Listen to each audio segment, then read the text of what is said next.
পেচারতল কাঞ্চনপুর বেহাল রাস্তার মেরামত, কাঞ্চনপুর মহকুমা সদরের বিদ্যুৎ লাইনে আলাদা ফিডার সহ 11 দফা দাবির ভিত্তিতে মঙ্গলবার সকাল থেকে বিক্ষোভ শুরু করে স্থানীয় জনগণ। কাঞ্চনপুর কালী মন্দিরের সামনে এই বিক্ষোভের ফলে যানবাহন চলাচল বন্ধ হয়ে যায়।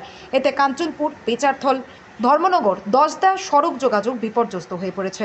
শতাধিক যানবাহন আটকে পড়েছে পুলিশের গাড়িও।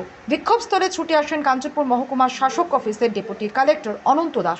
তিনি আন্দোলনকারীদের সাথে আলোচনা করেছেন, কিন্তু সমস্যার সমাধান হয়নি।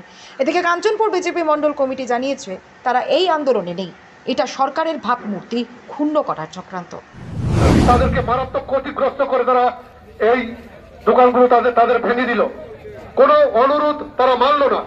কিন্তু পরবর্তী সময়ে আমরা কি দেখলাম, কিছু মাটির স্তূপ যত্রতত্র ফেলে দিয়ে তারা এই কাজগুলোকে এরকম একটা ক্ষতি করে তারা কাজ না করে এভাবে ফেলে দিয়েছে।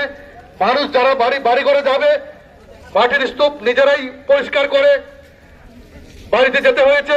দোকানপাটগুলোর ব্যবসা বাণিজ্য এই চৈত্র মাস, মার্চ মাসের সময় লাটে উঠিয়ে দিয়েছে।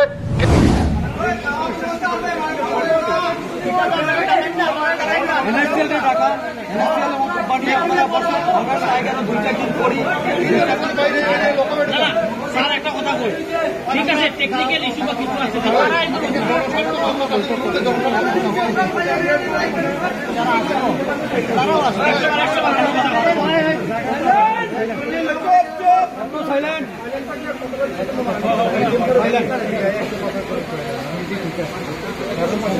তারা আইলে